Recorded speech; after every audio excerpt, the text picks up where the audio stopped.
Hello guys, Assalamu alaikum. Welcome to my SQL tutorial. আজকের ক্লাসে আমরা সিলেক্ট স্টেটমেন্ট নিয়ে খুব ভালোভাবে দেখব। তো আমরা লিখে ফেলাই আর দেরি না করে। সিলেক্ট আমরা এর আগে কি শিখছিলাম? আমরা শিখছিলাম select star from table name, তাই না? আমরা এটাই লিখি select star from table name কি এমপ্লয়ি ইনফরমেশন। আমার যে দুটো টেবিল ক্রিয়েট করেছিল এখান থেকে আমি একটা টেবিল নিলাম। সিলেক্ট ফর এমপ্লয়ি ইনফরমেশন আমি সিলেক্ট করলাম, সিলেক্ট করে রান দিলাম। এর টেবিলের মধ্যে কি কি আছে?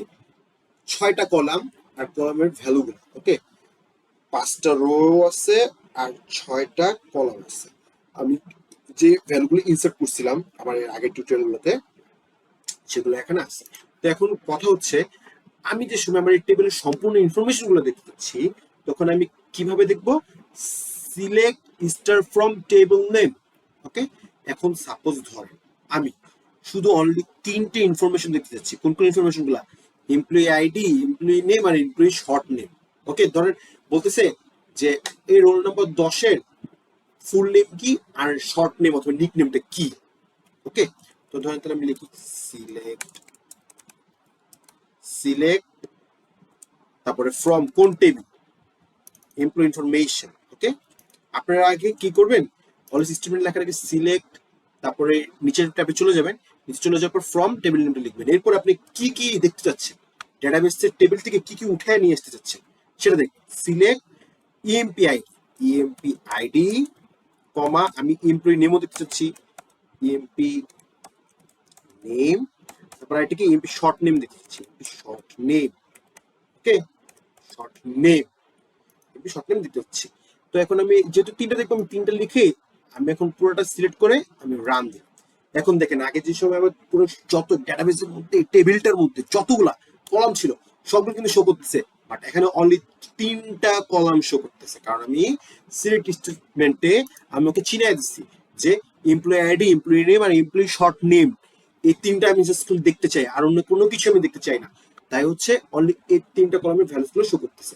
তো এখন এটা হলো। তো এখন অনেকে বলতেছেন যে হচ্ছে আমি employee ID, employee name, employee short name এগুলো কোনো কলাম নেই, কিন্তু আমি মানে এই কলামগুলোর অ্যালায়াস যে নাম মানে এক্সট্রা আরেকটার নাম আমি লিখতে চাই, যেটা আমার এই এমপি আইডি এলিয়াস হবে একটা, তারপরে হচ্ছে হলো এমপি নেমের এলিয়াস হবে আরেকটা, তারপর ধরেন এমপি শর্ট নেমের এলিয়াস হবে আরেকটা। এখন ধরেন আমি select employee ID, MP name, emp short name employee information থেকে সিলেক্ট করার পরে আমার এগুলো আসছে। তো আমি ধরেন কলামের নেমটা চেঞ্জ করতে চাচ্ছি। তো আমি কলাম চেঞ্জ করবো, আমাদের ইএমপি আইডি দেখতে চাচ্ছি, আমি ধরুন দেখতে চাচ্ছি ইএমপি কি ইএমপি এনরোল হিসেবে দেখতে চাচ্ছি, ইএমপি এনরোল। ওকে, এমপি এনরোল হিসেবে দেখতে চাচ্ছি।